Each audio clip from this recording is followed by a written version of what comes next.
أعوذ بالله من الشيطان الرجيم. بسم الله الرحمن الرحيم. ألف لام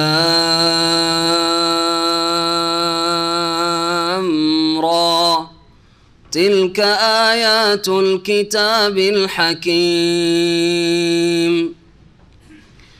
أكان للناس عجبا أن أوحينا إلى رجل منهم أن أنذر الناس وبشر الذين آمنوا أن لهم قدم صدق عند ربهم. قال الكافرون إن هذا لساحر مبين.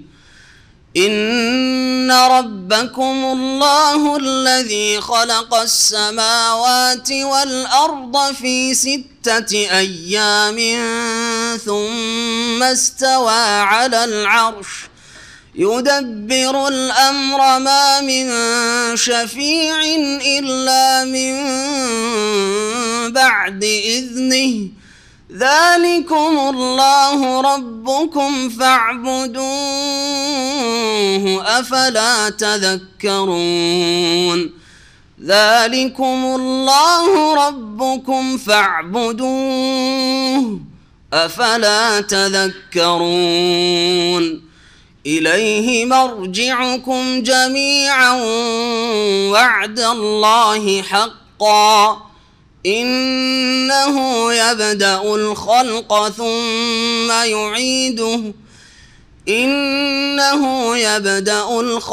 ثم يعيده ليجزي الذين آمنوا وعملوا الصالحات بالقسط. والذين كفروا لهم شراب من حميم وعذاب أليم بما كانوا يكفرون. هو الذي جعل الشمس ضياء والقمر نورا وقدره منازل لتعلموا عدد السنين والحساب. ما خلق الله ذلك إلا بالحق يفصل الآيات لقوم يعلمون. إن في اختلاف الليل والنهار وما خلق الله في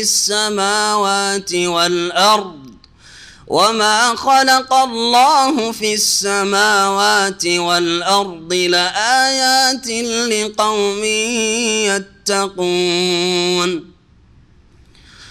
إن الذين لا يرجون لقاءنا ورضوا بالحياة الدنيا واطمأنوا بها والذين هم عن آياتنا غافلون أولئك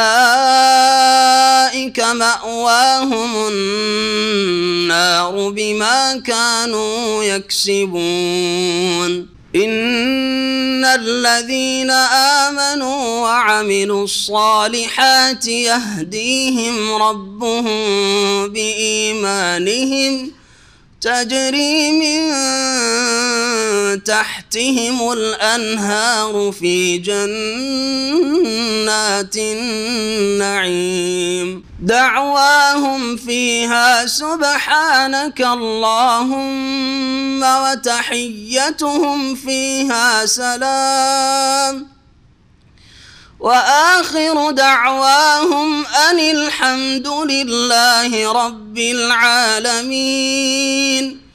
ولو يعجل الله للناس الشر استعجالهم بالخير لقضي إليهم أجلهم فنذر الذين لا يرجون لقاءنا في طغيانهم يعمهون وإذا مس الإنسان الضر دعانا لجنبه أو قاعدا أو قائما فلما كشفنا عنه ضره مر كأن لم يدعنا إلى ضر مسه كذلك زين للمسرفين ما كانوا يعملون ولقد أهلكنا القرون من قبلكم لما ظلموا وجاءتهم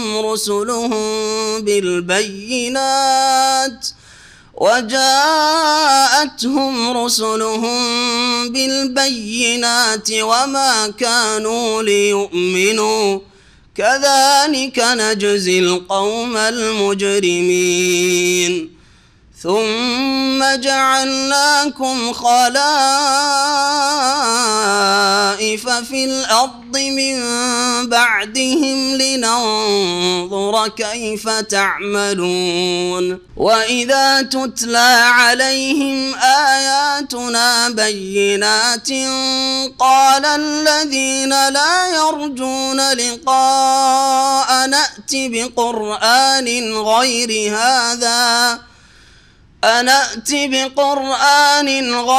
هذا أو بدله قل ما يكون لي أن أبدله من تلقاء نفسي إن أتبع إلا ما يوحى إلي إني أخاف إن عصيت ربي عذاب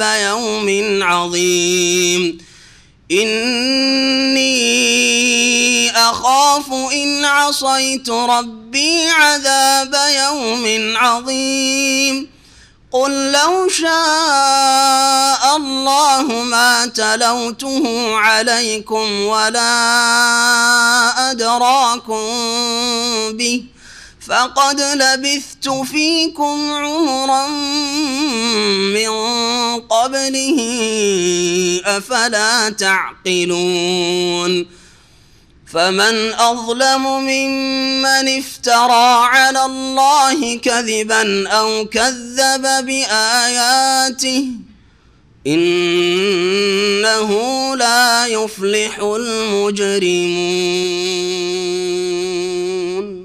السلام عليكم ورحمة الله وبركاته.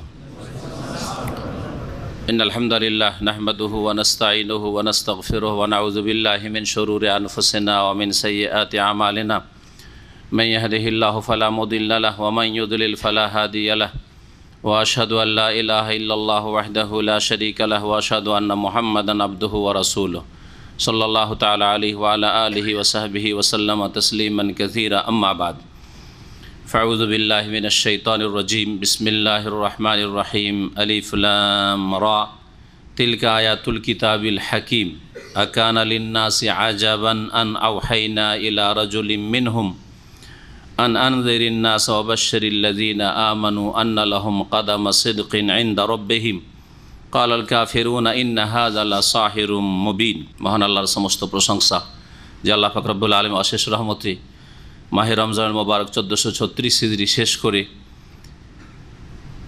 আমরা শাওয়াল মাসে পৌঁছেছি। আজকে শাওয়াল মাসের 15 তারিখ। আমরা আমাদের যে ধারাবাহিক তাফসীর জুমার পরে হয়ে থাকে প্রতি সপ্তাহে, এই তাফসীর ইনশাআল্লাহ তাআলা শুরু করব। আল্লাহ পাক রব্বুল আলামিন যেন আমাদেরকে কোরআন এবং হাদিসের কথা বলার তৌফিক দান করেন, সেই অনুযায়ী চলার তৌফিক দান করেন, জানার তৌফিক দান করেন, মানার তৌফিক দান করেন। আর কোরআন সুন্নাহর দিকে দাওয়াত দেওয়ার আল্লাহ পাক তৌফিক দান করেন ইখলাসের সাথে। প্রত্যেক ভাই যারা দিন শিখছেন তাদেরকে আল্লাহ পাক রব্বুল আলামিন নিজ নিজ এলাকায় গিয়ে, দেশে গিয়ে, অঞ্চলে গিয়ে দায়ী হওয়ার তৌফিক দান করেন। হক কথার দাওয়াত দেওয়ার আল্লাহ পাক যেন ইমানি এবং অন্যান্য যেসব শক্তি রয়েছে সেসব শক্তিতে আল্লাহ পাক রব্বুল আলামিন তৌফিক দান করেন। আমাদের তাফসীর হবে সূরা ইউনূসের শুরু থেকে। সূরা ইউনূস এই সূরার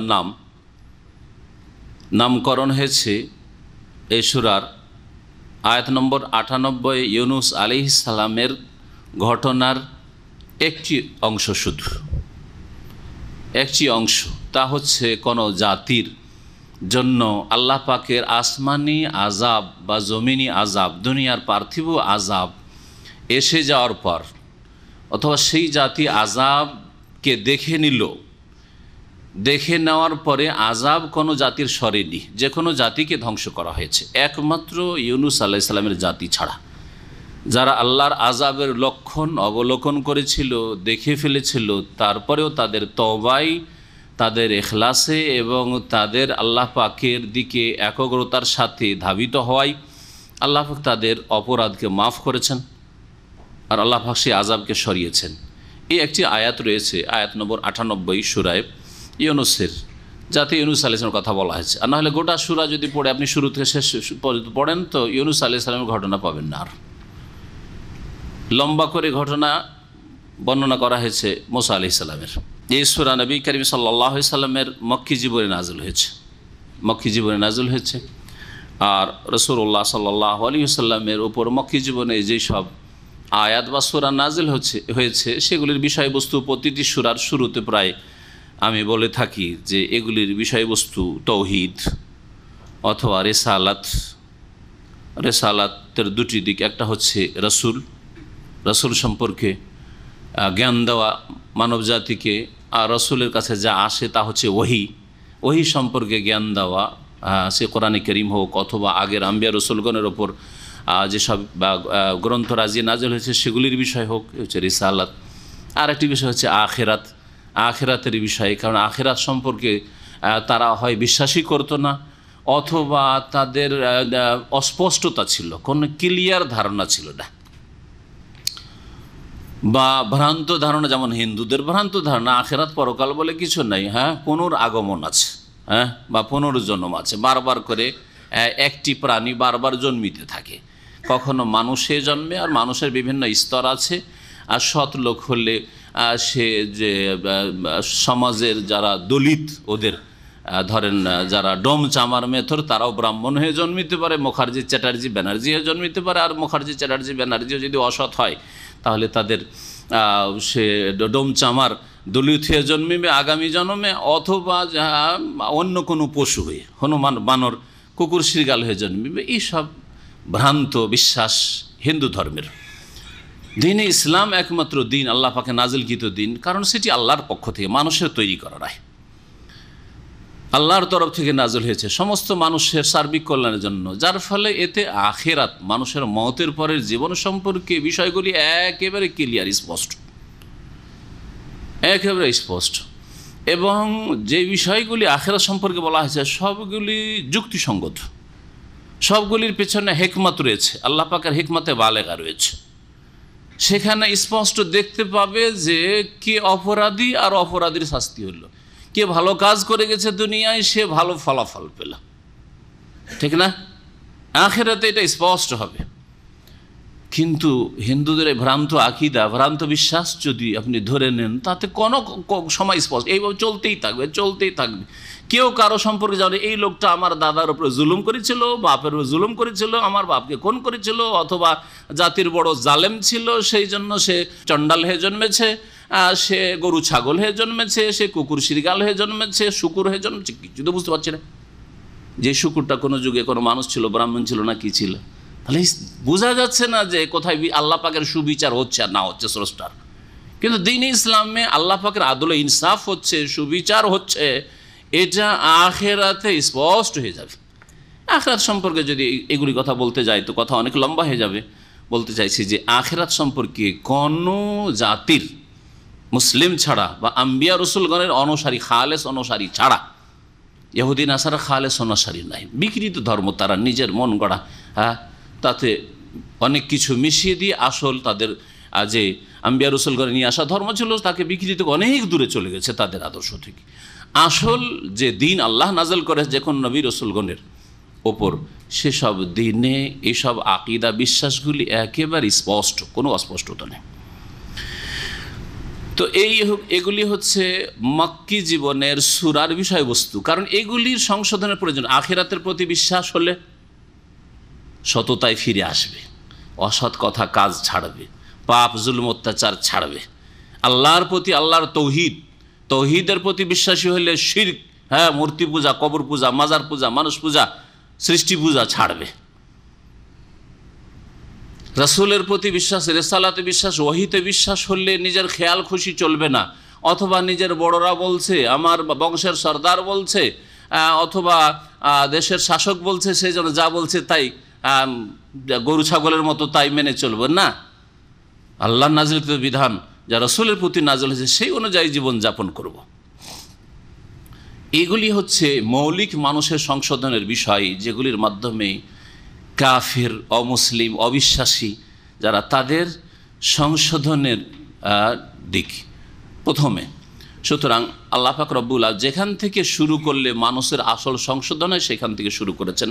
আর তারপরে সালাতের বিষয় পরে এসছে, জাকাতের বিষয় তারপরে এসছে, সিয়াম রোজার বিষয় তারপরে এসছে, হজ তার উপরে এসছে, হেজাব এসছে পরে। বহু হারাম জিনিস ছিল যেগুলি দীর্ঘ সময় পরে হারাম করা হয়েছে। মদ হারাম করা হয়েছে মদিনায়, মক্কায় হারাম করা হয়নি। হেজাব ফরজ করা হয়েছে মদিনায়, সিয়াম ফরজ করা হয়েছে মদিনায়, হজ ফরজ করা হয়েছে মদিনায়। এইভাবে দিনের বিধিবিধান আল্লাহ পাক রব্বুল আলামিন পূর্ণভাবে নাজল করেছেন, দিনকে কমপ্লিট করেছেন। এই সূরার কোনো একটি বিশেষ বিষয়বস্তু নেই, বরং এই বিভিন্ন বিষয়বস্তুগুলি রয়েছে। তৌহিদের বিভিন্ন দিক, তৌহিদের রুবুবিয়তের কথা কয়েকটি আয়াত গেলে, বরং তৃতীয় আয়াত থেকে তৌহিদের রুবুবিয়ত, আল্লাহর কাজের কথা, আল্লাহ পাক কী করেন, আল্লাহ পাকের কুদরতে কামেলার কথা শুরু হবে।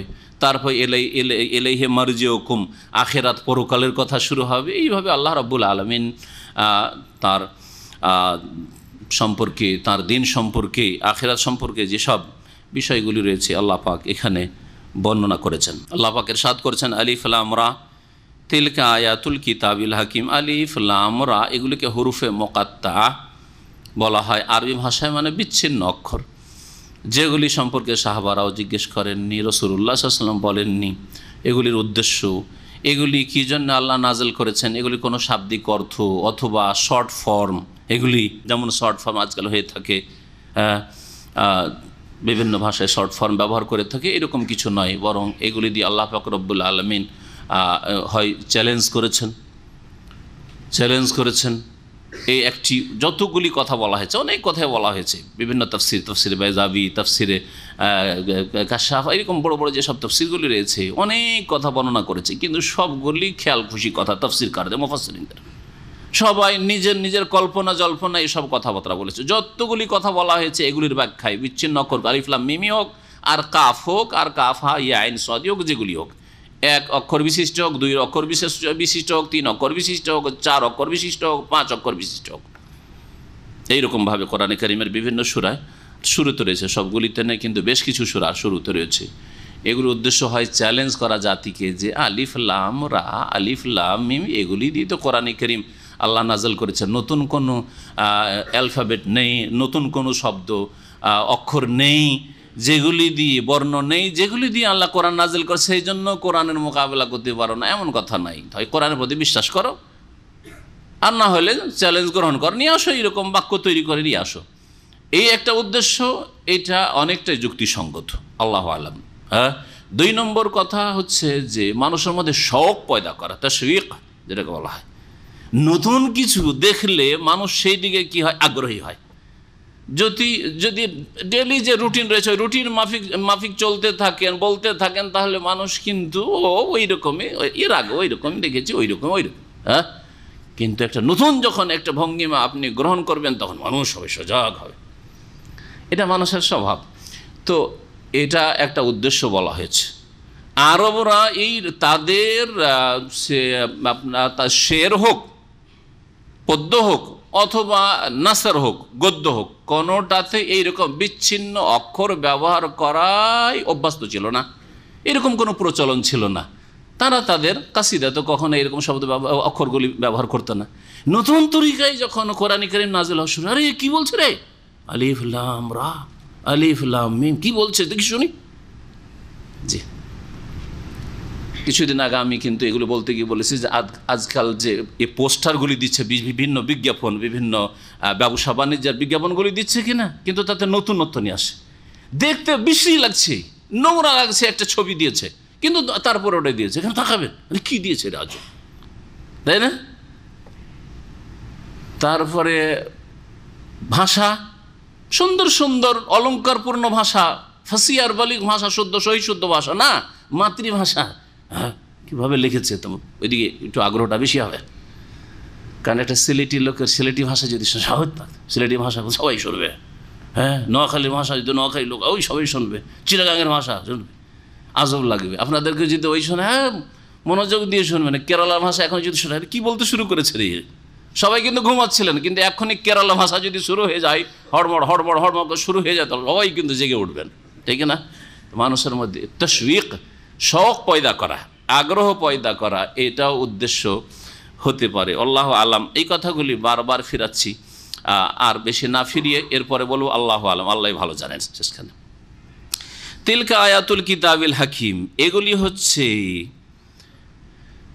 আল কিতাবুল হাকিম, কিতাব গ্রন্থ, আল হাকিম মানে বিজ্ঞানময়, বিজ্ঞানময় গ্রন্থের আয়াতসমূহ, যেগুলি এই সূরা ইউনূসে আমি আল্লাহ নাজিল করছি, আল্লাহ পাক বলছেন, সেগুলি হচ্ছে বিজ্ঞানময় কিতাবের আয়াতসমূহ।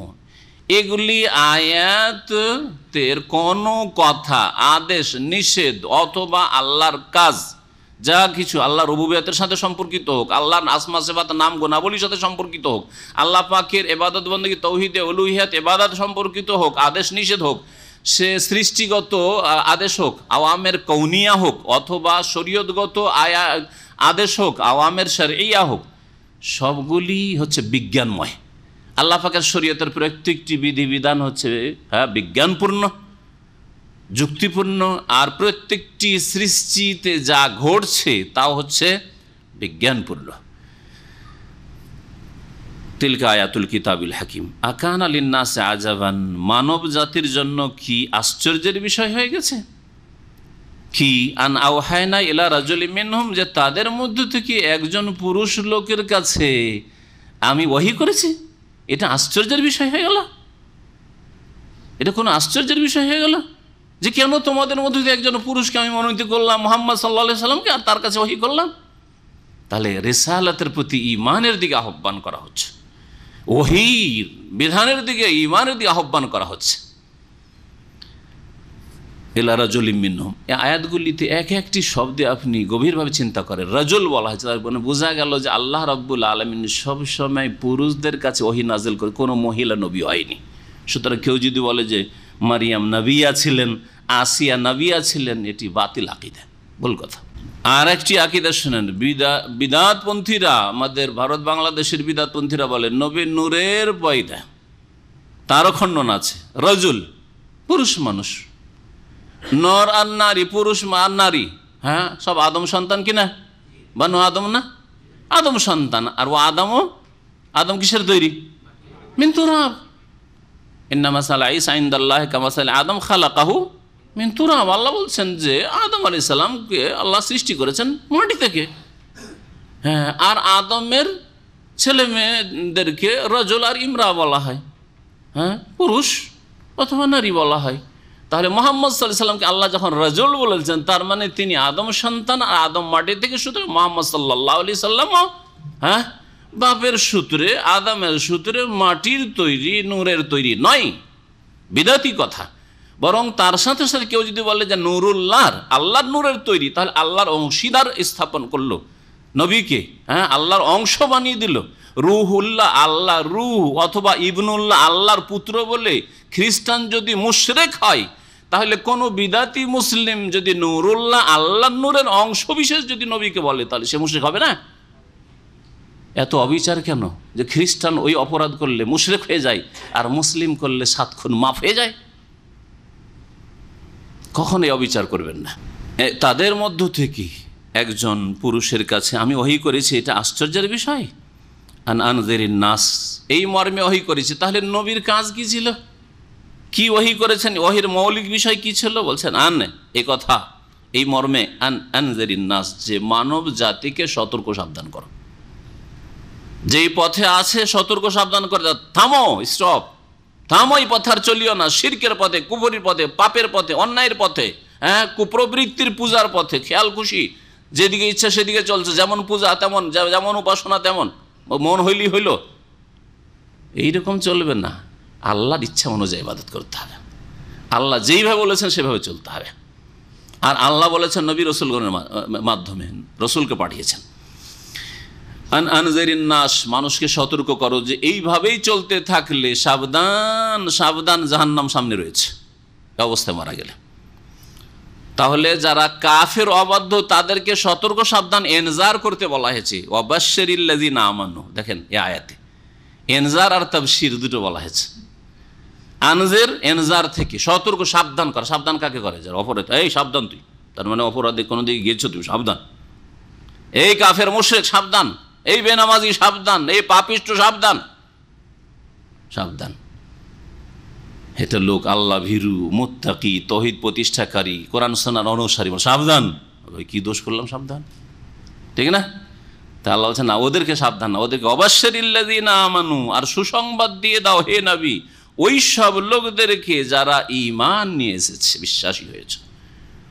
নবী করিম সাল্লাল্লাহু আলাইহি ওয়াসাল্লাম মুবাশশিরও ছিলেন আর মুনজিরও ছিলেন, বাশীরও ছিলেন আর নাযীরও ছিলেন, সুসংবাদদাতা এবং সতর্ককারী। কি সুসংবাদ মুমিনদের জন্য! আর শুধু ঈমান নয়, ঈমানের সাথে আল্লাহ পাক রব্বুল আলামিন অধিকাংশ আয়াতগুলিতে কি বলেছেন?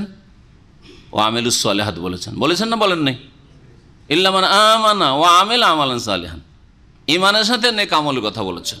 আর যেখানে বলেননি, যেমন এই আয়াতে শুধু ঈমানের কথা বলা হয়েছে, তার মানে এই যে শুধু ঈমানের দাবি করে জাতিতে মুসলিম হলে জান্নাত পেয়ে যাবে আর সুসংবাদ পেয়ে যাবে, না। যখন শুধু ঈমান বলা হয়েছে তাতে ঈমান দাখিল আছে, তার অন্তর্ভুক্ত হচ্ছে ঈমান, আমল, তার ঈমানের অন্তর্ভুক্ত হচ্ছে আমল। আর এটা হচ্ছে আহলে সুন্নাত ওয়াল জামাতের আকীদা। যখন একজনকে মুমিন বলবেন, যে মুমিন, তার মানে মুমিন মানে শুধু অন্তরে বিশ্বাস রাখে নাই, অন্তরে বিশ্বাস আছে আর জবানেও কলেমার স্বীকৃতি দেয় আর কাজেও পরিণত করে, সে হচ্ছে মুমিন। মুমিন মানে না যে বিশ্বাসী শাব্দিক অর্থ, সুতরাং অন্তরে বিশ্বাস আছে, এরকম মেলা হিন্দুর বিশ্বাস আছে, মেলা ইহুদি নাসারার বিশ্বাস আছে যে ইসলামটাই ভালো দিন, তাহলে তারা মুসলিম হয়ে যাবে নাকি?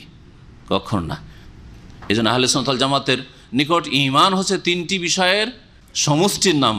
আল ইকরারু বিল লিসান, আত তাসদীকু বিল জিনান, অন্তর থেকে কি করা? বিশ্বাস করা। ওয়াল ইকরারু বিল লিসান, আর জবান দ্বারা অঙ্গীকার করা, স্বীকৃতি দান করা, শাহাদাত দেওয়া।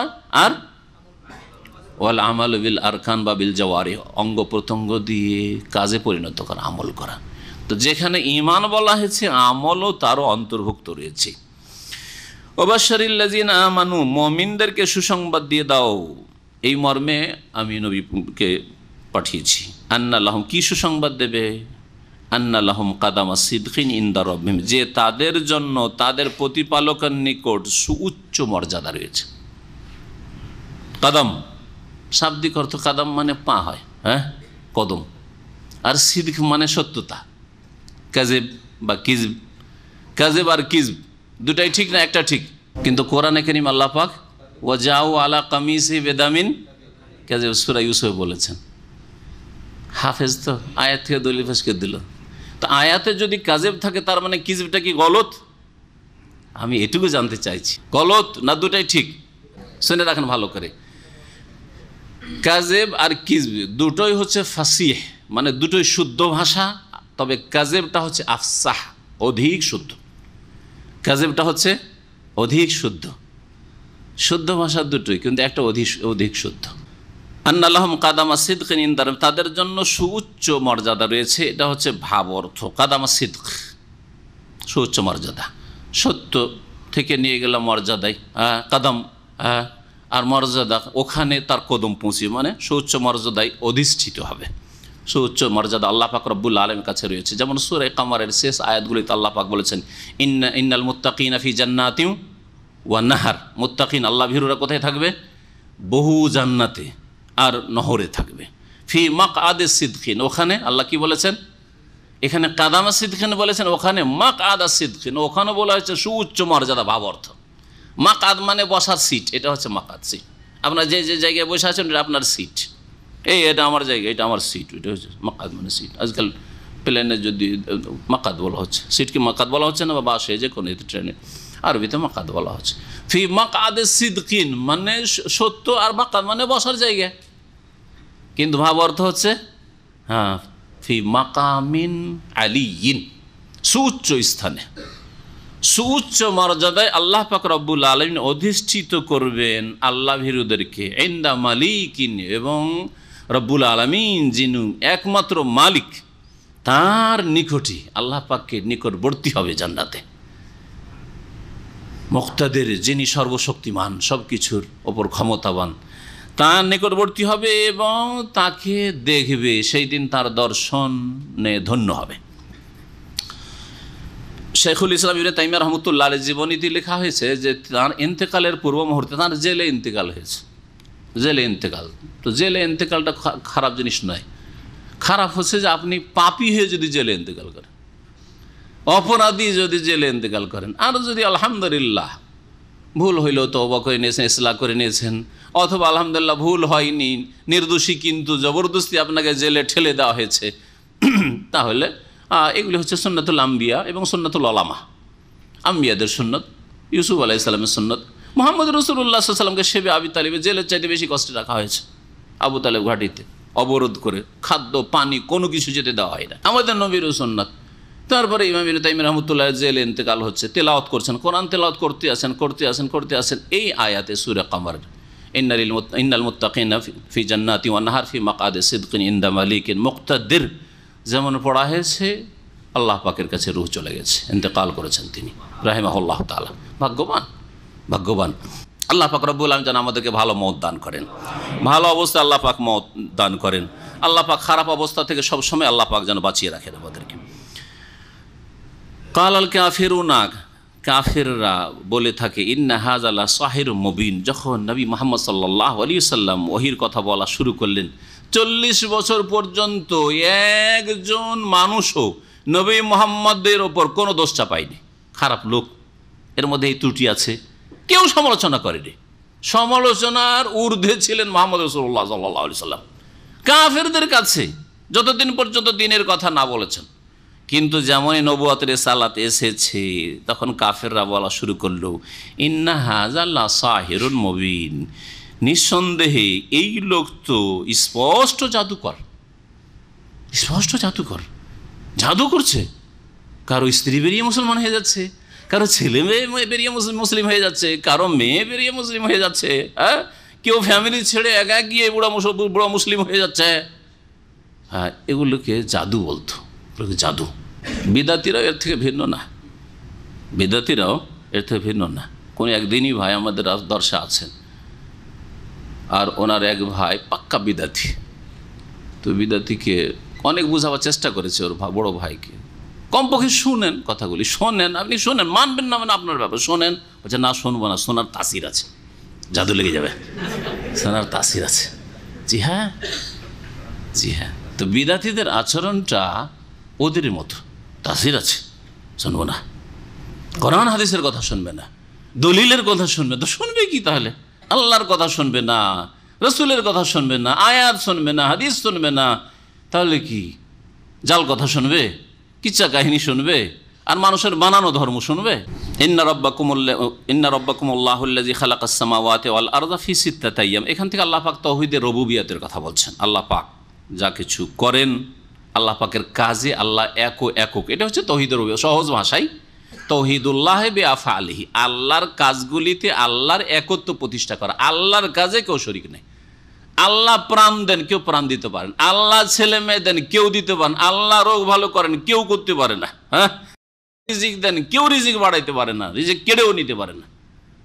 এতেও তো শিরক রয়েছে আমাদের দেশে। কাফের মুশরিকরা তো তাওহীদে ইবাদত, তাওহীদুল উলুহিয়তে শিরক করতো। আমাদের দেশে এগুলো তো শিরক আছে। ছেলে মেয়ে চাইতে যায় মাজারে, রোগের আরোগ্য চাইতে যায় মাজারে, আশা করে যে ওরা এইসব করতে পারবে, হ্যাঁ, মনের কামনা বাসনা পূরণ করতে পারবে, হ্যাঁ, রিজিক বাড়াইতে পারবে, এটা হচ্ছে আমার বাবার দান, এটা হচ্ছে আমার ওই হুজুরে কিবলার দান, ইত্যাদি ইত্যাদি। তাওহীদুর রুবুবিয়ত পর্যন্ত শিরক করে আজকালকার অধমগুলো। আল্লাহ পাক ইরশাদ করেছেন তাওহীদুর রুবুবিয়ত সম্পর্কে, ইন্না রাব্বাকুম, নিঃসন্দেহে তোমাদের রব এগুলি নাই, লাত উজ্জা মানাতো না, আর দুর্গাও না, আর দরগাহ না, এইসব না। তোমাদের রব, তোমাদের প্রতিপালক তো সে আল্লাহ। আল্লাহ আল্লাহ আল্লাযী, যিনি খালাকাস সামাওয়াতি ওয়াল আরদ, যিনি আকাশসমূহ এবং জমিনকে সৃষ্টি করেছেন ফি সিত্তাতি আইয়াম, 6 দিনে। 6 দিন আল্লাহ পাক সৃষ্টি করেছেন। কোন দিন থেকে কোন দিন পর্যন্ত? তাফসীরকাররা বলেছেন, অনেকবারই বলা হয়েছে, দেখি কিছু মনে আছে কিনা। হ্যাঁ, রবিবার থেকে শুক্রবার পর্যন্ত। সুম্মাস্তাওয়া আলাল আরশ, অতঃপর তিনি আরশে সমুন্নত হন। অতঃপর তিনি আরশে সমুন্নত। ইস্তাওয়া মানে ইরতাফা ওয়া আলা, সমুন্নত হন। ইস্তাওয়া মানে তিনি আরশের মালিক হন না, এটা হচ্ছে বিদাতীদের অর্থ। তিনি আরশের মালিক হলেন। আরশের মালিক তিনি, আরশে না, তিনি সর্বত্র ওদের কাছে, বিদাতীদের কাছে। সুতরাং আরশে সমুন্নত হইলেন, এই কথা তারা মান্যতা চাই না। কি বলতে চায় তারা? আল্লাহ সর্বত্র বিরাজমান, আল্লাহ মুমিনের কলবে কলবে। একদিকে বলছে মুমিনের কলবে কলবে, তাহলে কলবের বাইরে নাই, ঠিক কিনা? মুমিনের কলবে কলবে যদি থাকে তো কলবের বাইরে এখানে কার্পেটে নাই আল্লাহ, ঠিক কিনা? পিলারের ভিতরে নেই।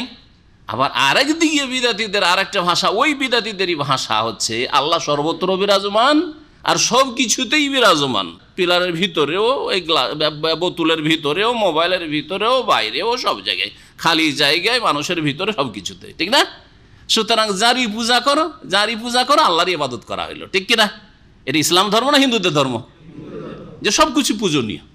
হিন্দু ধর্মের থিওরি হলে যে সব কিছুতে কিছু না কিছু শক্তি আছে, সেজন্য সব কিছু পূজনীয়। গঙ্গা পূজনীয়, যমুনা পূজনীয়, আর লিঙ্গ পূজন, লিঙ্গর ক্ষমতা আছে সেই জন্য লিঙ্গ পূজনীয়।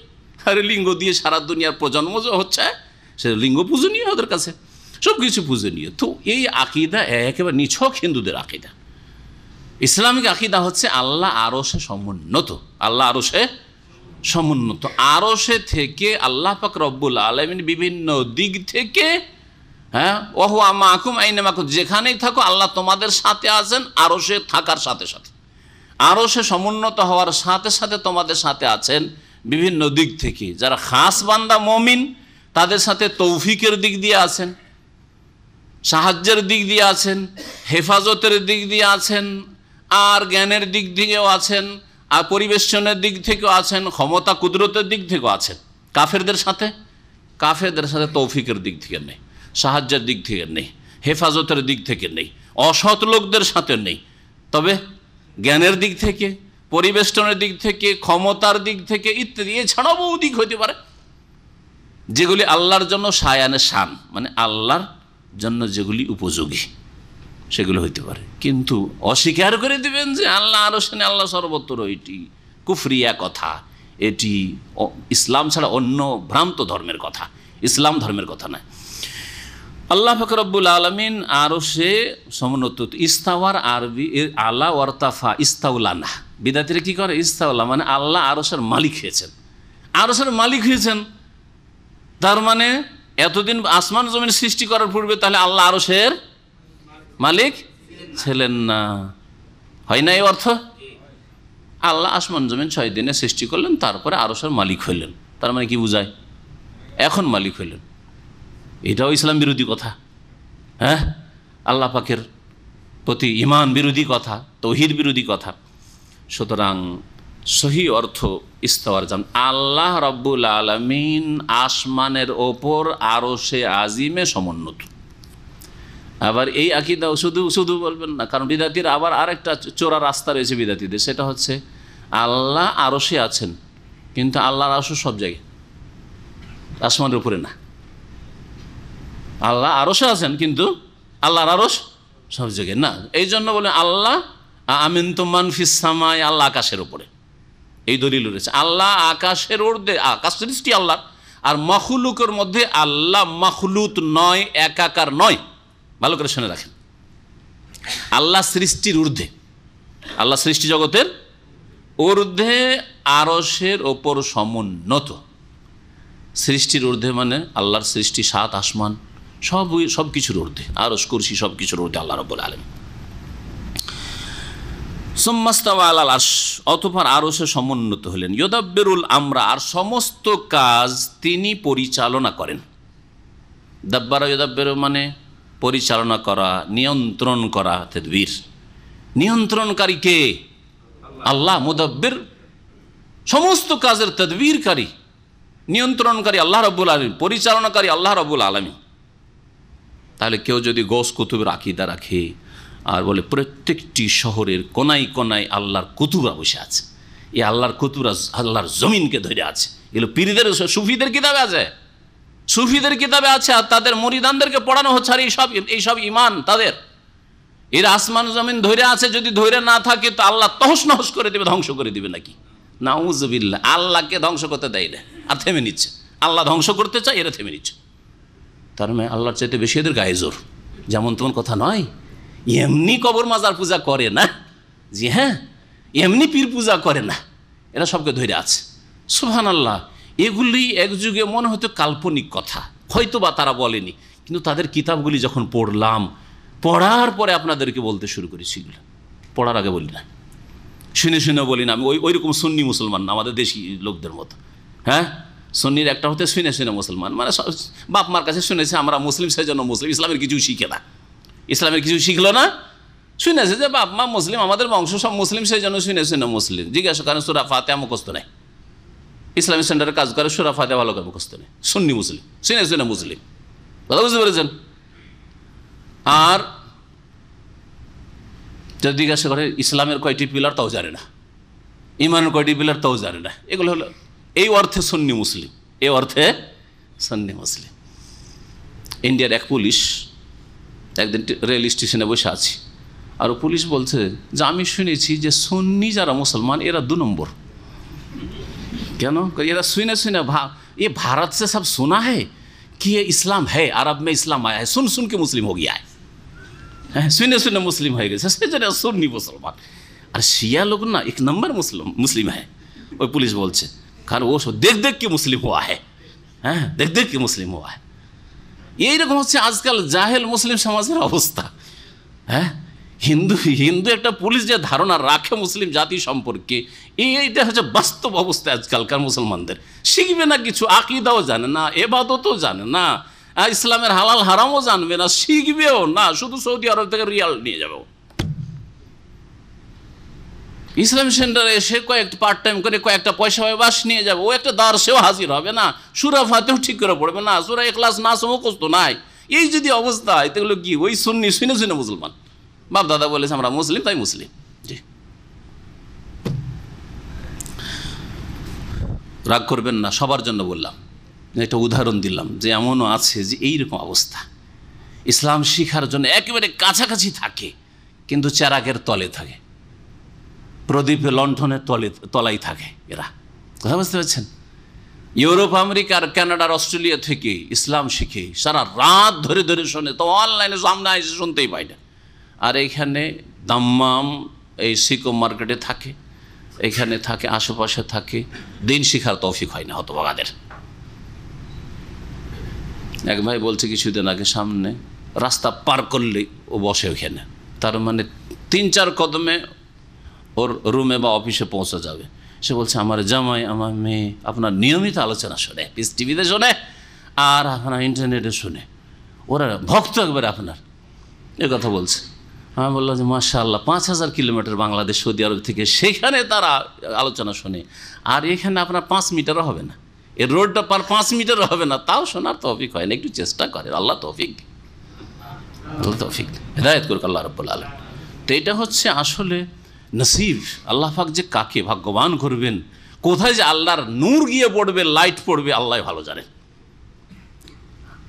আর কোথায় যে অন্ধকার থেকে যাবে, আল্লাহ পাকের দিনের নূর পড়বেন, অন্ধকারের থেকে জুলুমাত বা ফকবাজ, অন্ধকারের উপর অন্ধকারে থেকে যাবে, বদনসিব হয়ে আল্লাহ পাক যেন হেদায়েত দান। ইউদাব্বিরুল আমরা, আল্লাহ পাক সব কাজ পরিচালনা করেন, মনে রাখবেন। সুতরাং আল্লাহর কাছে চাইতে হবে।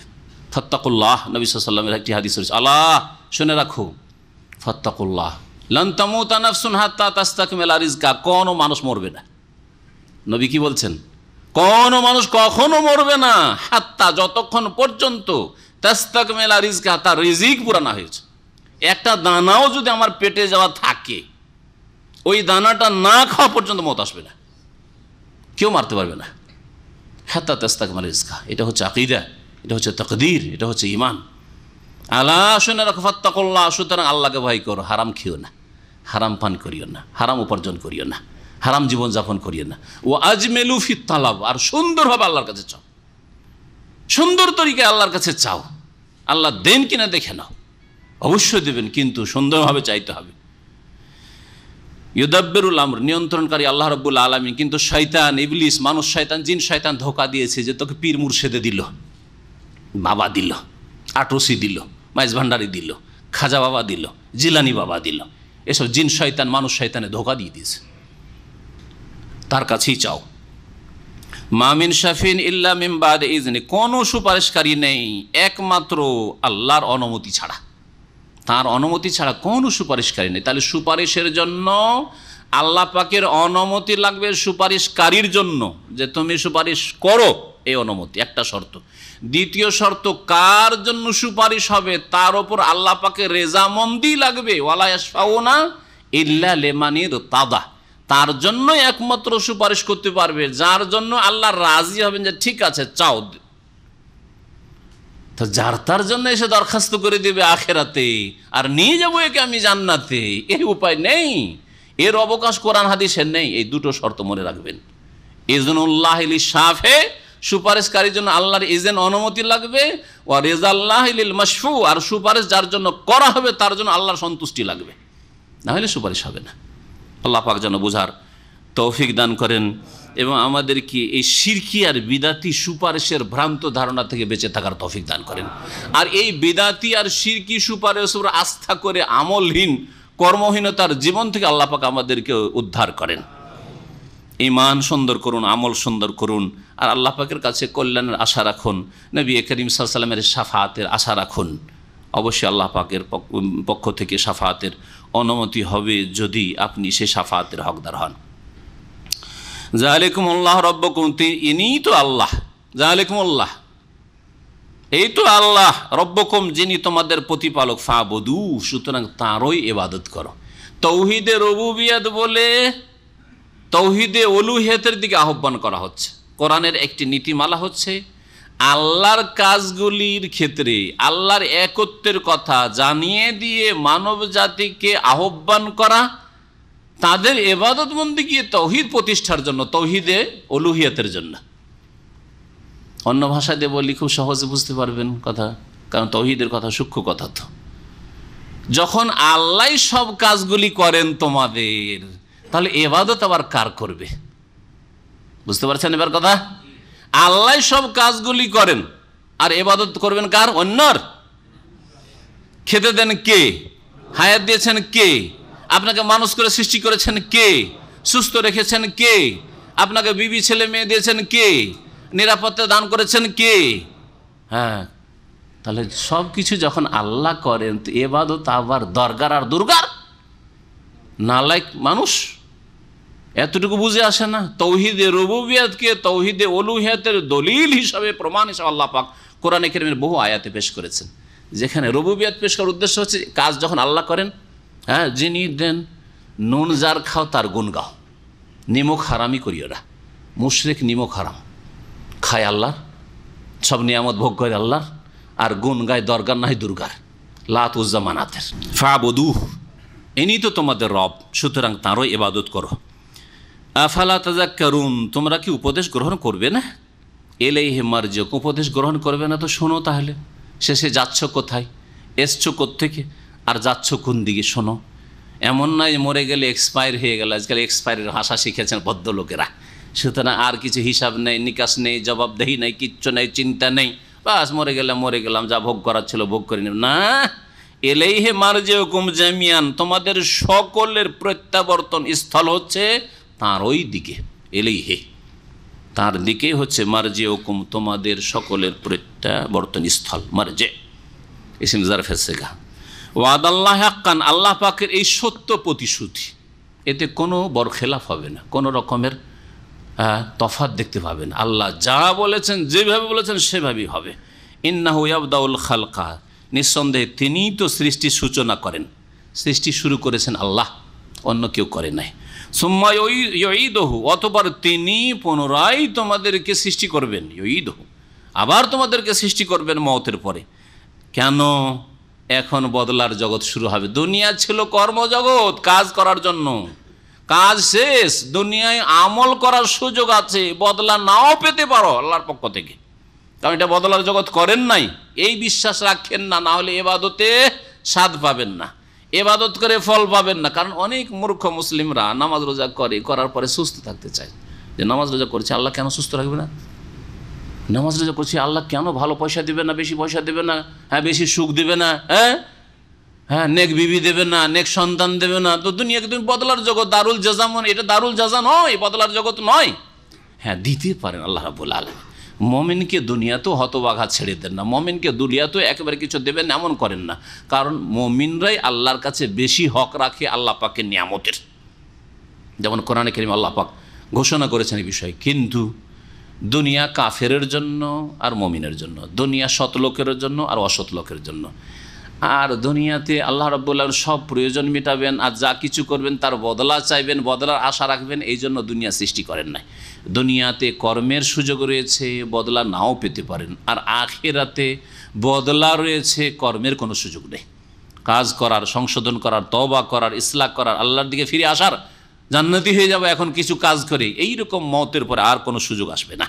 লিয়াজজিয়া, কেন আল্লাহ পাক রব্বুল আলামিন দুনিয়াতে প্রথম সৃষ্টি করেছেন, আবার পুনরুত্থান করবেন, লিয়াজজিয়াল্লাযিনা আমানু ওয়া আমিলুস সলিহাতি বিল কিসত, যাতে করে যারা ঈমানদার ছিল, মুমিন ছিল এবং যারা সৎকর্মশীল ছিল তাদেরকে প্রতিদান দেন আল্লাহ রব্বুল আলামিন বিল কিসত, ন্যায়সঙ্গত, সুবিচারের সাথে, ইনসাফের সাথে। আল্লাহ পাক তাদেরকে বদলা দেওয়ার জন্য আখিরাত সৃষ্টি করেছেন, কারণ এদের বদলাটাই হচ্ছে আসল বদলা, ভালো বদলা। আর কাফের মুশরিকদের ওদেরকে আল্লাহ বদলা দেবেন, কিন্তু তাদের যেহেতু শাস্তি, সেজন্য সেই শাস্তির কথা আল্লাহ পাক রব্বুল আলামিন আগে বলেন, তারপরে বলছেন ওয়াল্লাযিনা কাফারু, আর যারা কাফির, অস্বীকারী, সে পুরো অস্বীকার করুক, আংশিক অস্বীকার করুক, অথবা এমন আকীদা রাখুক যেটা ঈমান ভঙ্গকারী কুফরি কাজ, এমন আমল করুক, নামাজ ছাড়লো, ঈমান ভঙ্গ করলো, কুফরি করলো। ওয়াল্লাযিনা কাফারু, যারা কাফের হয়ে মারা যাবে, লাহুম শারাবুম মিন হামিম, উত্তপ্ত পানীয় রয়েছে তাদের জন্য। শরাব পানীয়, মিন হামিম, গরম পানিকে হামিম বলা হয়।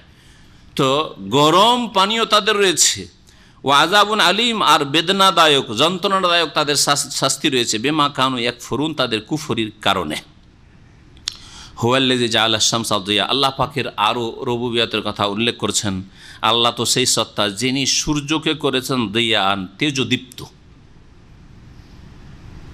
আল্লাহ রাব্বুল আলামিন সূর্য সম্পর্কে দিয়া বলেছেন, ওয়াল কামারা নূরা, আর চন্দ্রকে আল্লাহ পাক আলোকময় করেছেন। দিয়া আর নূরে পার্থক্য কি? ভাষার পার্থক্য আল্লাহ কেন করলেন?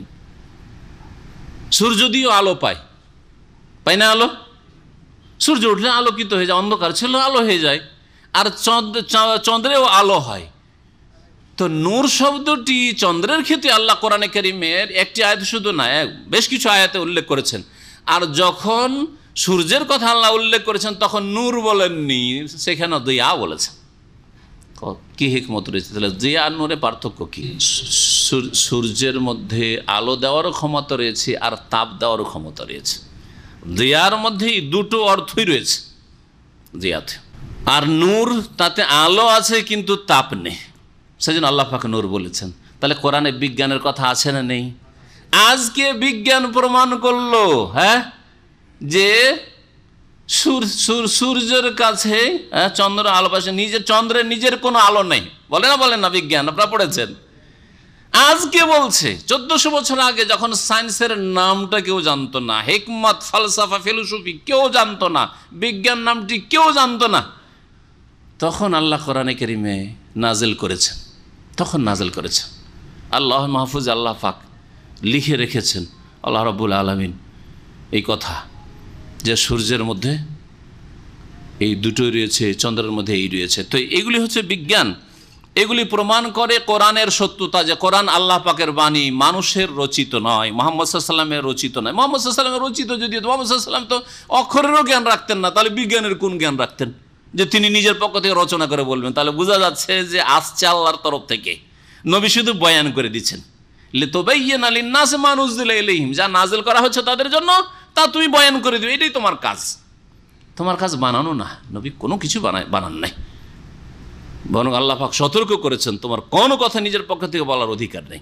আল্লাহ পাক তারপর ইরশাদ করেছেন ওয়াকাদ্দারাহু মানাজিল, আর চন্দ্রের কক্ষগুলি সুনির্ধারিত করেছেন।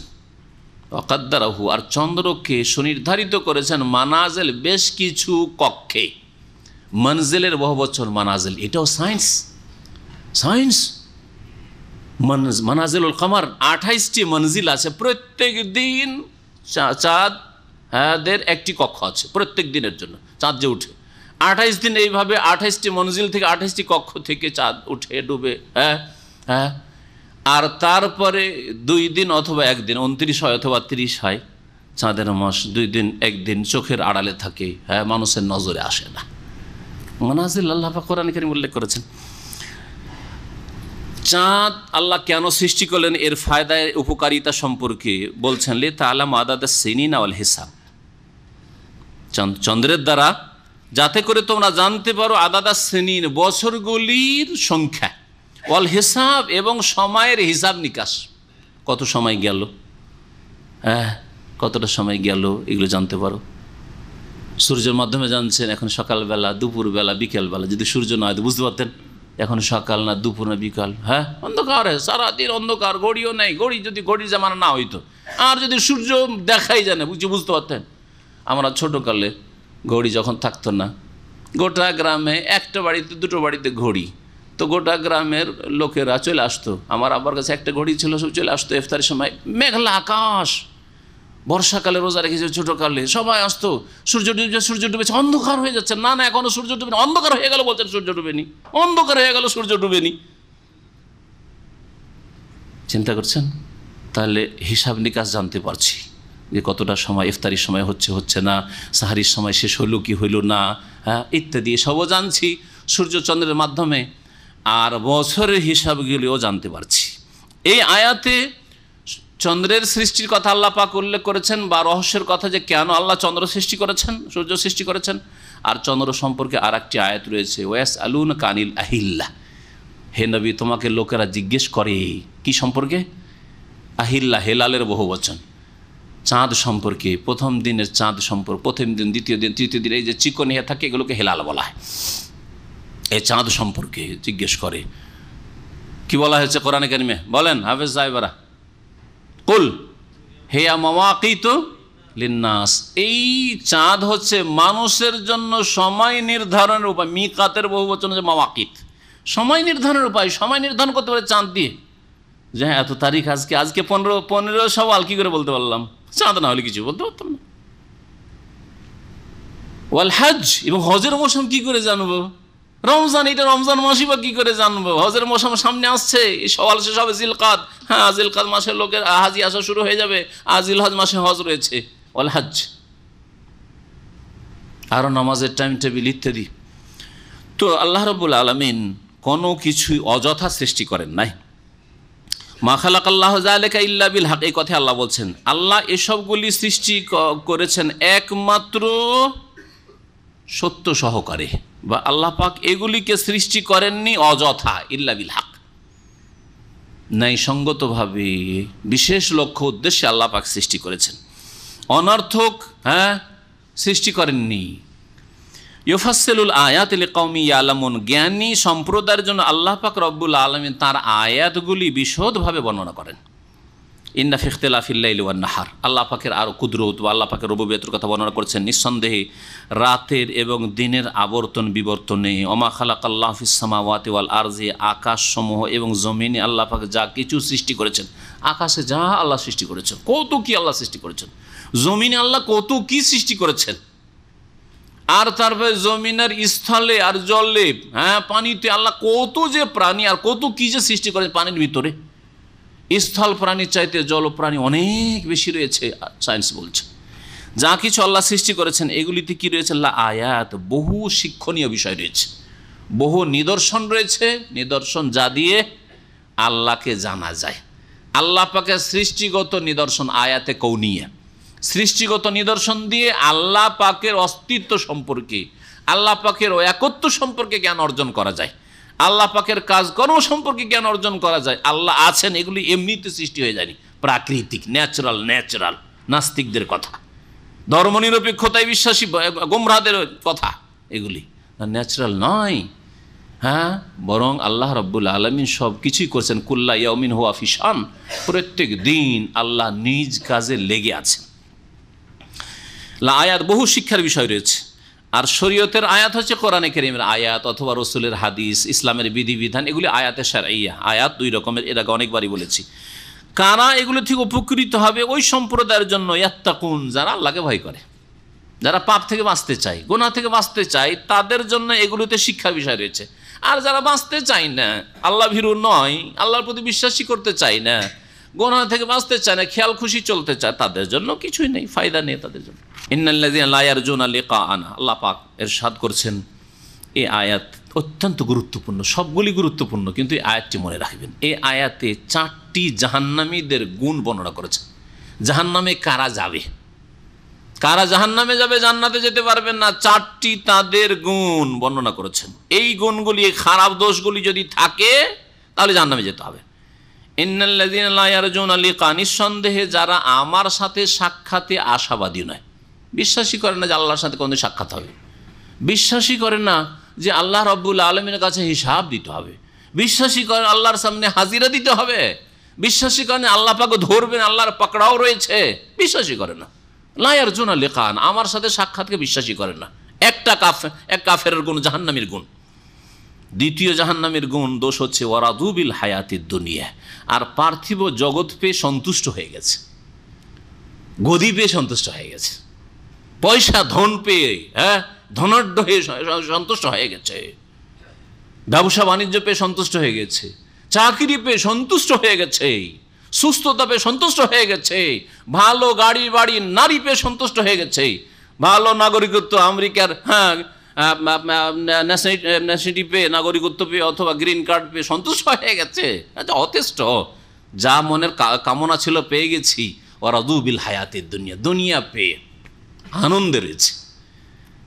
3 নম্বর দোষ হচ্ছে জাহান্নামীদের, জাহান্নামে যাওয়ার কারণ ওয়াতমান্নু বিহা, আর এই দুনিয়াবি জগৎ, পার্থিব জগতে সে নিশ্চিন্ত হয়ে গেছে, ইতমিনান, নাকে তেল দিয়ে ঘুমাচ্ছে, কোনো চিন্তা নেই, আল্লাহ কি করছি, কোথায় যাচ্ছি, কি হবে আমার, আমাকে কেমন চলা উচিত, আমাকে কারো কাছে হিসাব দিতে হবে কি হবে না, এই পরোয়া নেই, আমি তো শাসক, আমি তো ধনাঢ্য, আমার হিসাব নেওয়ার আছে কে, আমি তো ক্ষমতাবান,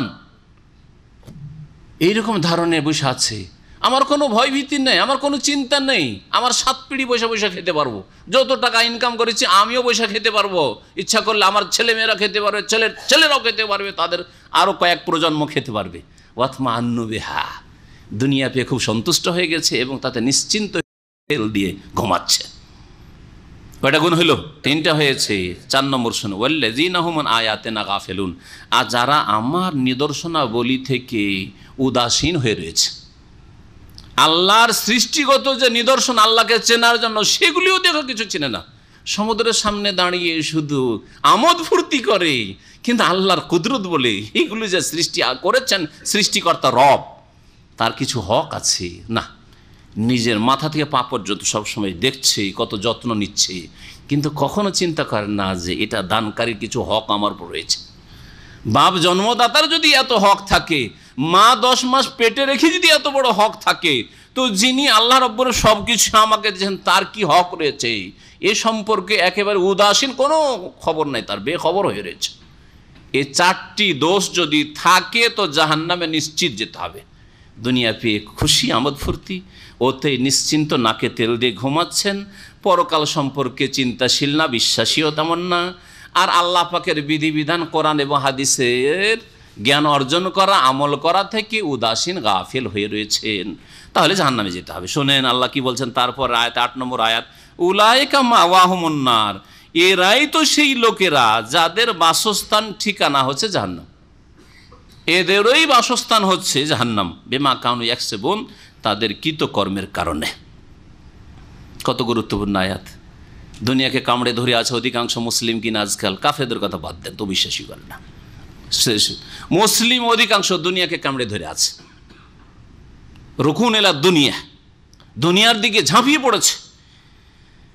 সুতরাং দেখেন, এই দোষগুলি যদি থাকে কখনো জান্নাত পাওয়া যাবে না। নামাজ রোজা করছেন, দেখা দেখি হয়তো, আদাত অভ্যাসে পড়ে সবাই করছে, সেজন্য করছি। কিছু নেই, কামল ভালো কাজ করতে হয়, গরিব দুঃখী ইত্যাদি দিতে হয়, দিচ্ছি, সবাই দায়ী দিচ্ছি। কিন্তু এই গুণগুলি যদি থাকে, এই গুণগুলি তো জাহান্নামে যাওয়ার গুণ, জাহান্নামে যেতে হবে। আল্লাহ পাক রব্বুল আলামিন আমাদের হেফাজত করেন। আমাদের আত্মার মহাসভা করার, আত্মার যে হিসাব নিকাশের আল্লাহ পাক যেন তৌফিক দান করেন। আমরা যেন নিজের হিসাব নিকাশ নিজেই কষি, নিজের হিসাব নিজে করে রাখেন। ইন্নাল্লাযীনা আমানু ওয়া আমিলুস সালিহাত, পক্ষান্তরে যারা ঈমান নিয়ে এসেছে এবং যারা সৎকর্মগুলি করেছে, সলিহাত, তাহলে অনেক নেক আমল করতে হবে। শুধু নামাজ দিয়ে জান্নাত, হ্যাঁ, শুধু রমজান দিয়ে জান্নাত না, ওয়া আমিলুস সালিহাত, নেক আমলগুলি করতে হবে। ইয়াহদিহিম রাব্বুহুম বিঈমানিহিম, তাদের ঈমানের কারণে আল্লাহ পাক তাদের প্রতিপালক তাদেরকে রাস্তা দেখাবেন, হেদায়েত দান করবেন, সঠিক রাস্তা দেখাবেন দুনিয়াতেও এবং জান্নাতের রাস্তা দেখাবেন। তাজরি মিন তাহতিহিল আনহার, তাদের নিম্ন দেশে নহর সমূহ প্রবাহিত হবে। ফি জান্নাতিন নাঈম, নিয়ামত ভরা জান্নাতে। দাওয়াহুম ফিহা, জান্নাতীরা যখন জান্নাতে চলে যাবে সেখানে তাদের স্লোগান কি হবে? দাওয়াহুম, তাদের ডাক, তাদের ধ্বনি।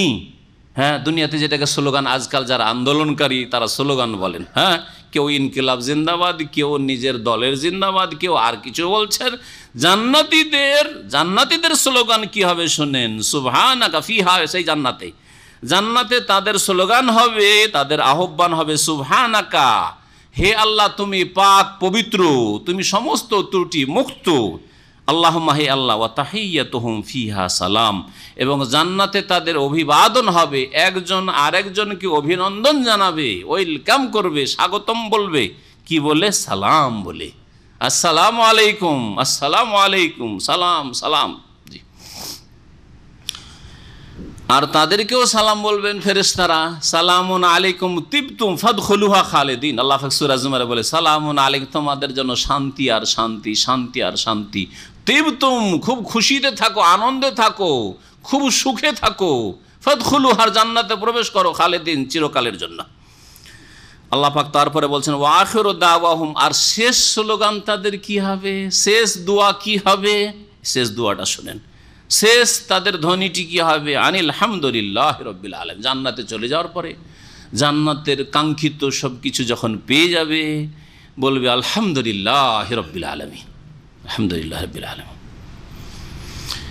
সমস্ত প্রশংসা সেই আল্লাহর জন্য, যিনি বিশ্বজাহানের প্রতিপালক। ওয়ালাউ ইউআজ্জিরুল্লাহু লিন-নাসি শাররা ইস্তিজালাহুম বিল খাইর। আল্লাহ পাক এখানে মানুষের বদ স্বভাব সম্পর্কে বলছেন যে মানুষ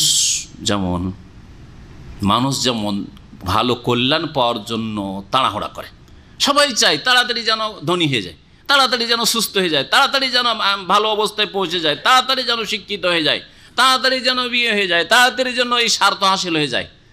সব কাজই কিন্তু ভালো কাজের ক্ষেত্রে তাড়া সবসময়। তো আল্লাহ রাব্বুল আলামিন মানুষের পাপের কারণে ওই রকম যদি তাড়া করতেন তাদের শাস্তি দিতে, তাহলে কি অবস্থাটা হইতো? কত পাপ করছি আমরা, কিন্তু আল্লাহ রাব্বুল আলামিন তো তাড়াহুড়া করেন না। বড়ই ধৈর্যশীল আল্লাহ রাব্বুল আলামিন, বড়ই সাবুর, বড়ই হালিম, হ্যাঁ, বড়ই সহনশীল আল্লাহ রাব্বুল আলামিন।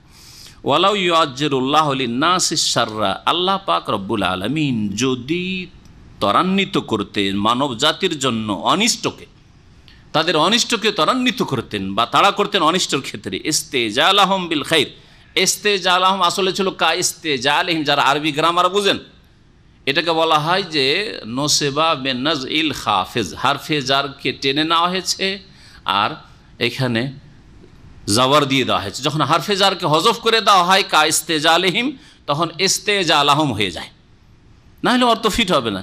কিন্তু যখন বলবেন এইরকম কা ইস্তেজালিহিম বিল খাইরে, যেমন মানুষরা ত্বরান্বিত করতে চায় কল্যাণকে, তাড়াতাড়ি কল্যাণ হাসিল করতে চায়, তাড়াতাড়ি সুখী হতে চায়, যেমন মানুষ ওই রকম যদি আল্লাহ অনিষ্ট দিয়ে, হ্যাঁ, অনিষ্টর ক্ষেত্রে আল্লাহ তাড়া করতেন, তাহলে লাকুদিয়া ইলাইহিম আজালহুম, তাহলে তাদের সময় সীমার ওপর চূড়ান্ত ফয়সালা করে দেওয়া হয়তো, তাদেরকে দুনিয়া থেকে শেষ করে দেওয়া হয়তো।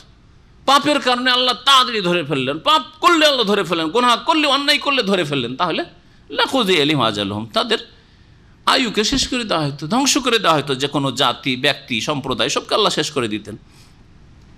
ফানাজারুল্লাযীনা লা ইয়ারজুনা লিকাআনা ফি তুগয়ানিহিম ইয়ামাহুন। আল্লাহ পাক বলছেন আমি এরকম তাড়াতাড়ি কিন্তু ধ্বংস করি না, মানুষের পাপের কারণে তাড়াতাড়ি ধ্বংস করেন আল্লাহ রাব্বুল আলামিন।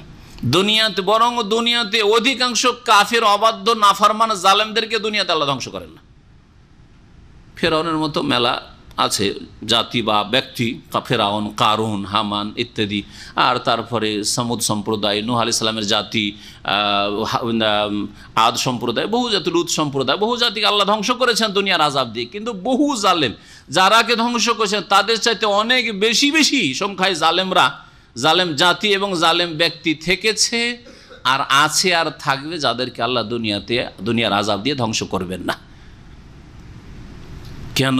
আল্লাহ বলছেন ফানাজারুল্লাযিনা লা ইয়ারজুনা লিকাআনা, যারা আমার সাথে সাক্ষাতে বিশ্বাসী নয়, আশাবাদী নয় মানে বিশ্বাসী নয়, আল্লাহর সাক্ষাৎকে বিশ্বাস করে না, পরকালকে বিশ্বাস করে না, আল্লাহর সামনে জবাব দিতে হবে কথা বিশ্বাস করে, তাদেরকে আমি ছেড়ে দিই, নাজারু ছেড়ে দিই, ফি তুগয়ানিহিম, তাদের অবাধ্যতায়। তুগয়ান এখান থেকে তাগুত, এই যে তাগুত শব্দটি তুগয়ান থেকে এসছে, তাগা থেকে। তাগা মানে সীমা লঙ্ঘন করা, বাড়াবাড়ি। তাদের অবাধ্যতায়, তাদের সীমা লঙ্ঘন করাই আমি ছেড়ে দিই। ইয়ামাহুন, তারা তাতে উদ্ভ্রান্ত হয়ে ঘুরে বেড়ায়, তারা তাতে ডুবে থাকে। ওয়াইজা মাসাল ইনসান আদুররু দাআনা লিজামবিহি আও কায়দান আও কায়মান, সুখ মানুষের চাই সবাই, দুঃখ যদি আসে, সুখ আসলে আল্লাহকে ভুলে যায়, এটা মানুষের স্বভাব। তা দুঃখ আসলে আল্লাহর দিকে ঝাঁপিয়ে পড়ে, রাত দিন আল্লাহকে ডাকতে থাকে।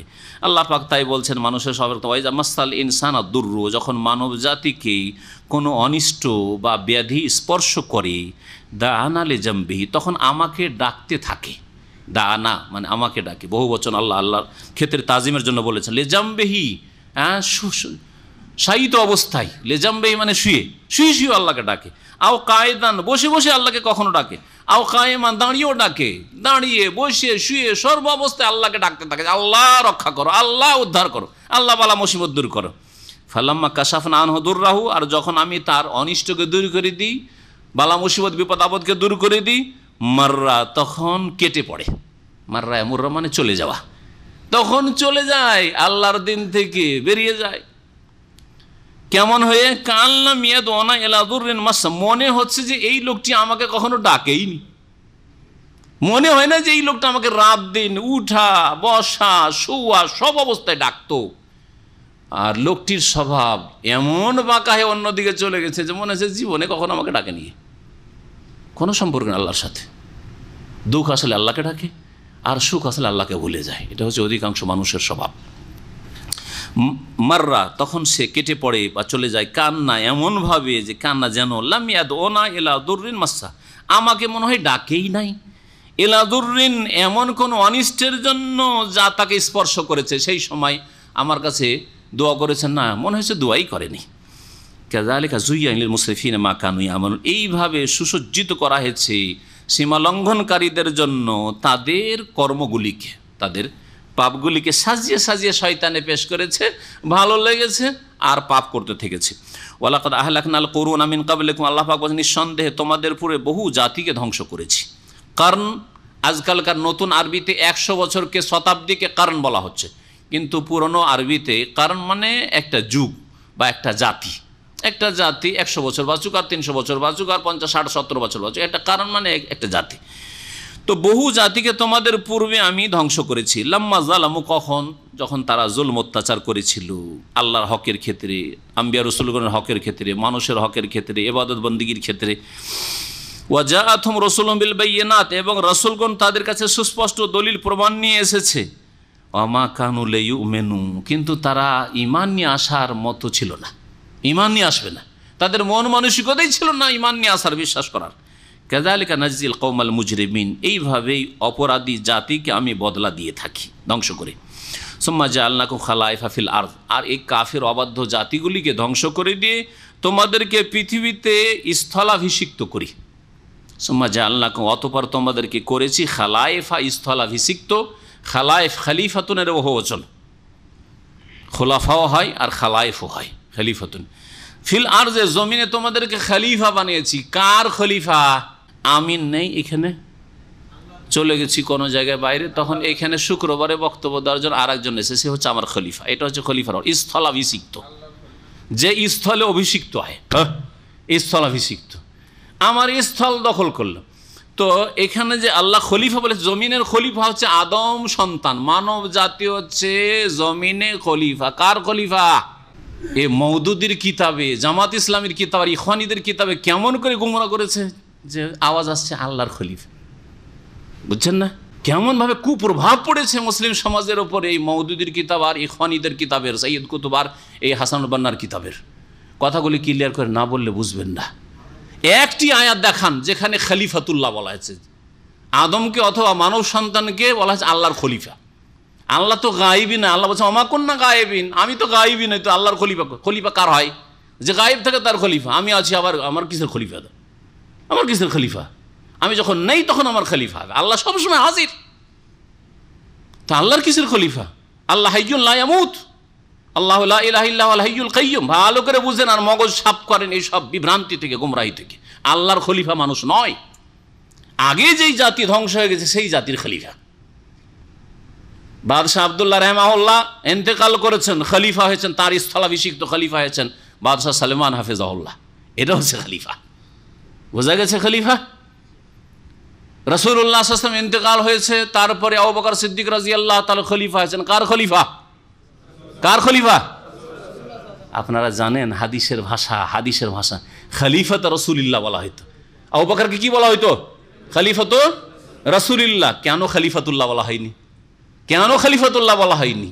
যদি এই মওদুদি মতবাদ ঠিক হইতো, ইখওয়ানি মতবাদ ঠিক হতো, তাহলে আবু বকরকে খলিফাতুল্লাহ বলা হইতো, যে আবু বকর আল্লাহর খলিফা হয়েছে। কারণ দেশের নবীর পরে প্রথম খেলাফত পেয়েছেন তিনি। খলিফাতুল্লাহ তো বলা হয়নি। মগজকে সাফ করেন। সেই জন্য এসব কথা আমার দেশের আলেম ওলামা বলছে না, যার ফলে বলা ফরজে আছে। যদি কেউ না বলি আর আপনার এরকম গুমরাহ হয়ে চলে যান, বিভ্রান্তিতে থাকেন, তাহলে কাল কিয়ামতে সবগুলি আলেমকে আসামের কাঠগড়ে হাজির হইতে হবে। আল্লাহর খলিফা বানিয়ে দিয়ে বসে আছেন আদমকে, আর আদম সন্তান, এরা আল্লাহর খলিফা নয়। শেখ বিন বাজ রহমতুল্লাহ আলাইহি, না বললে বুঝবেন না, শেখ বিন বাজ রহমতুল্লাহ আলাইহি মাকতাবা শামেলা কেউ সার্চ করে দেখবেন, একটা চিঠি মওদুদিকে লিখেছিলেন। যখন শুনতে পেলেন ইবনে বাজ রহমতুল্লাহ আলাইহি, কারণ একই যুগের লোক, আর ইবনে বাজের ইন্তেকাল মওদুদির পরে হয়েছে, তো মওদুদি সম্পর্কে যখন জানতে পারেন যে মওদুদি তার কিতাবে লিখেছে যে আদম সন্তান মানব জাতি হচ্ছে আল্লাহর খলিফা, তখন একটা চিঠি আমি নিজে পড়েছি, চিঠি তাতে নসিহত করেছেন তিনি মওদুদিকে, আর বলেছেন যে শুনতে পেলাম, জানতে পারলাম যে আপনি নাকি আল্লাহর খলিফা মানুষকে বলছেন। যদি এইটাই আপনার আকীদা হয়, তাহলে আপনাকে আপনার ভুলের সংশোধন করার দাওয়াত দিচ্ছি। জি হ্যাঁ, সুতরাং এই মতিউর রহমানের কথা এটা নয় যে ছোট করে দেখবেন যে আমার মতো ছোট মানুষ বলছে যে এটি ভুল কথা। এটি আল্লাহ ইবনে বাজ রহমতুল্লাহ আলাইহির কথা বলছি, এটি সালাফে সালেহিনের কথা বলছি, এইটি খোলাফায়ে রাশেদিনের কথা বলছি। আবু বকর, ওমর, উসমান, আলীকে কেউ খলিফাতুল্লাহ বলেনি, সবাই বলেছে প্রথম খলিফাকে খলিফাত রাসূলুল্লাহ আবু বকরকে, আর ওমরকে কার খলিফা?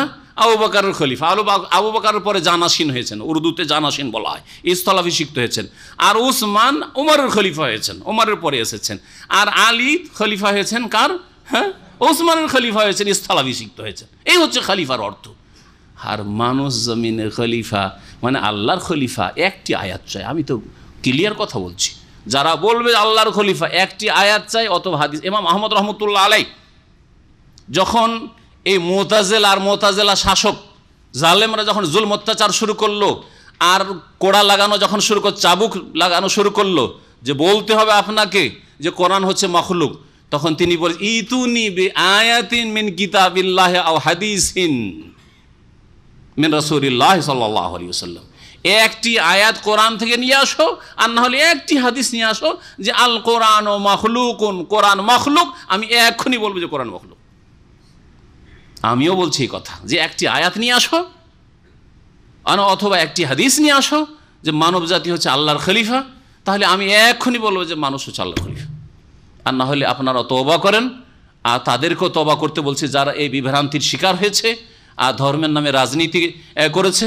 ধর্মের নামে এই রাজনীতি, দিন ইসলামের একটা অংশ রাজনীতি, কিন্তু ধর্মকে রাজনীতি বানিয়ে দেওয়া এটা ইসলাম নয়।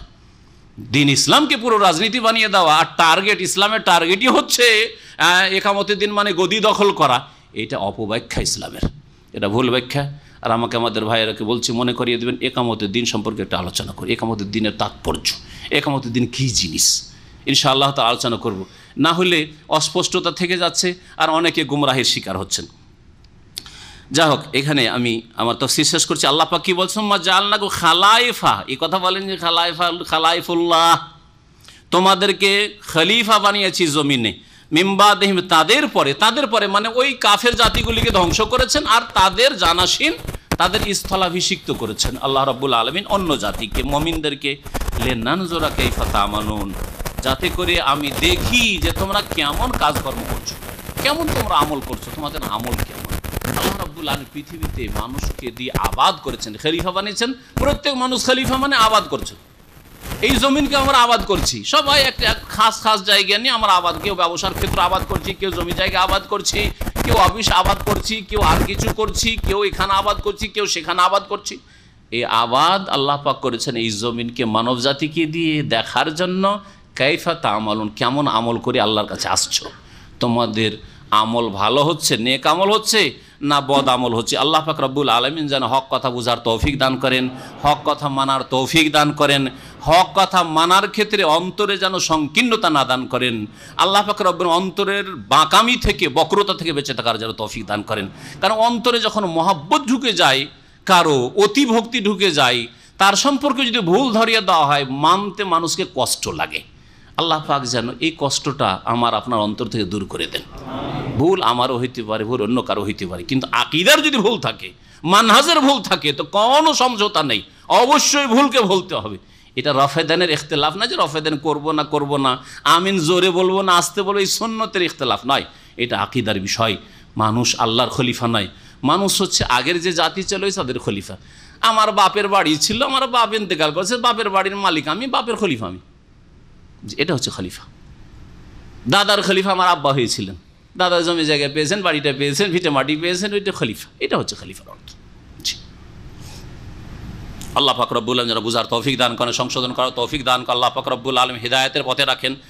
রব্বানা ইগফির লানা ওয়া লিইখওয়ানিনা আল্লাযীনা সাবাকুনা বিল ঈমান ওয়া লা তাজআল ফী কুলুবিনা গিল্লাল লিল্লাযীনা আমানু রব্বানা ইন্নাকা রাউফুর রহিম। সুবহানা রাব্বিকা রাব্বিল ইজ্জাতি আম্মা ইয়াসিফুন ওয়া সালামুন আলাল মুরসালিন ওয়াল হামদুলিল্লাহি রাব্বিল আলামিন।